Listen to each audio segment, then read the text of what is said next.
They grabbed me, threw me up against the wall, told me I was under arrest. I asked why. They did not tell me. I am a student. I am a student. I can be in any building I wish. Of the student demands of that little dissident group with their 15 non-negotiable demands. You talk about negotiating.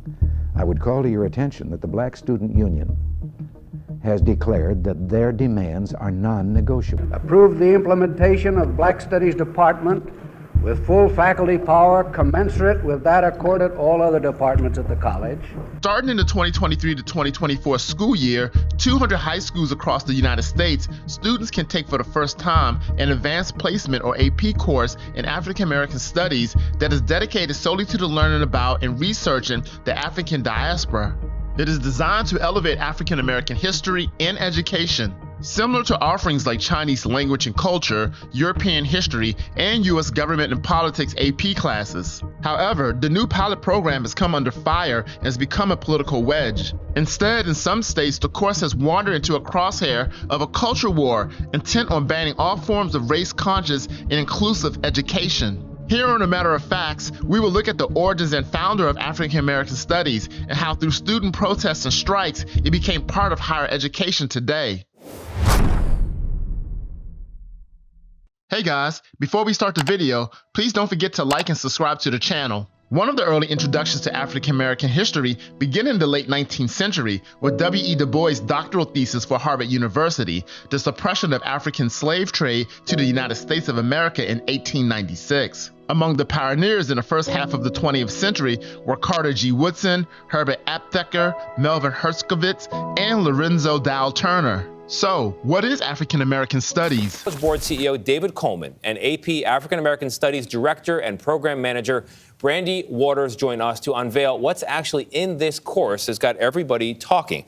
So, Brandy, I want to go to you first as the creator of this course. What's in it? What can students expect? Also known as Black or Africana Studies, is an academic field that primarily focuses on the study of the history, culture, and politics of the people of the African diaspora in Africa. The field includes scholars of African American, Afro-Canadian, Afro-Caribbean, Afro-Latino, Afro-European, African literature, history, politics, and religion, as well as those from disciplines such as sociology, anthropology, cultural studies, psychology, education, and many other disciplines within the humanities and social sciences. Offered at over 1,200 institutions of higher learning today, the field offers courses in Black life and culture and Black intellectual thought. Students examine the past and present with an eye towards the Black experience, engaging in courses that cover everything from philosophy and social sciences to literature, theater, and political science.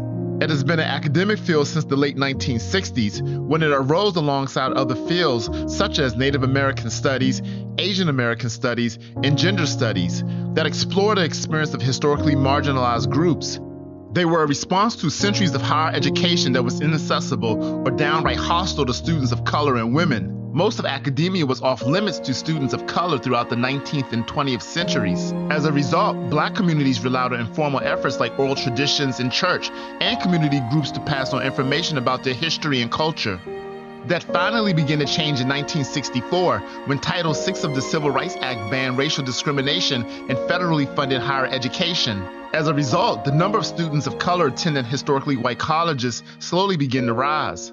But once students arrived on campus, they were presented with classes centered on white people's concerns and perspectives. Literature classes celebrated the works of white authors, but overlooked pioneering work by Black poets, essayists, and novelists. Art history classes overlooked or denigrated Black-produced art as primitive and unworthy for study. History classes distorted or denied racism, viewing the world through a white lens. Fueled by the ongoing Black power and civil rights movement, Black students began questioning why those classes didn't feel relevant to their lives. They weren't alone. During the Vietnam War, protests was rocking college campuses nationwide, and student activists began demanding change in a variety of facets of their education. In 1968, these forces merged at San Francisco State College, now university, which led to the hiring of sociologist Nathan Hare to coordinate and write a proposal for the first Black Studies program. However, students were frustrated. They couldn't earn a degree in the subject. They also felt the university didn't go far enough to address the needs of the increasingly diverse student body. Tensions on campus boiled over, leading a variety of students led by the Black Student Union and backed by the Third World Liberation Front and the local chapter of the American Federation of Teachers to go on strike.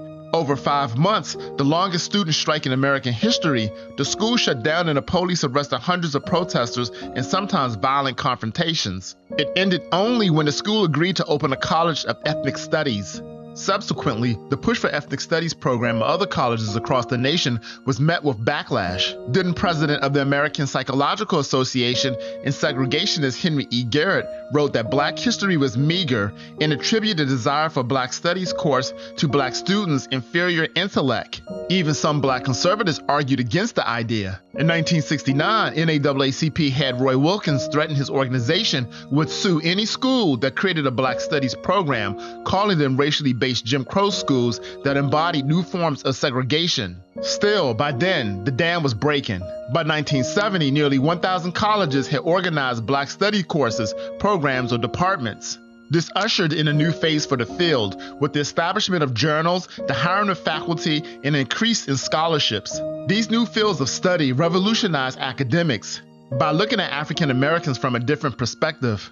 By focusing on Black people in the classroom, African American studies programs challenged the status quo at historical white institutions while looking at Black life through a rigorous academic lens.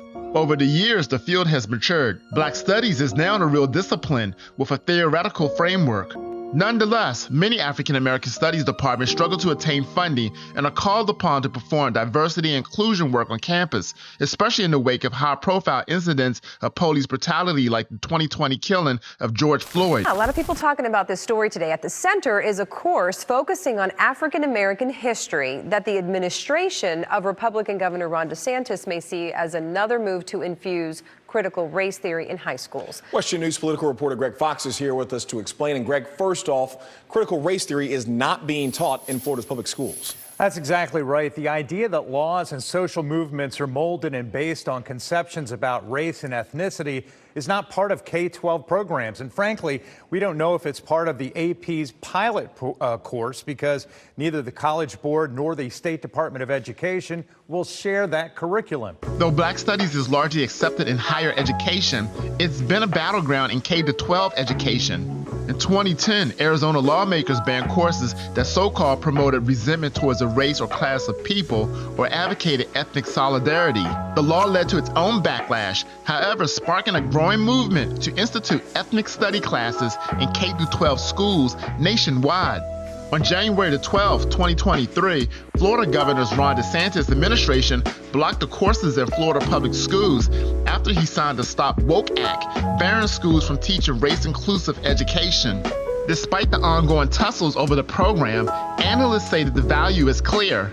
A 2020 National Education Association analysis found that K-12 and college students who participate in ethnic studies are more academically engaged, develop a greater sense of self-efficacy and personal empowerment, perform better academically, and graduated at higher rates. More recently, a 2021 study found that ninth graders who took an ethnic studies course were significantly more likely to graduate from high school and remain engaged in their educational experience. Despite generations of controversy, advocates say African American and ethnic studies are here to stay. Hey guys, we come to the end of the video. Did you know that in 1968, Nathan Hare wrote the proposal for the first Black Studies program? Let me know below in the comments section if you did or didn't. Also, if you enjoyed the video, please like the video and subscribe to the channel. Until then, I'll see you next time.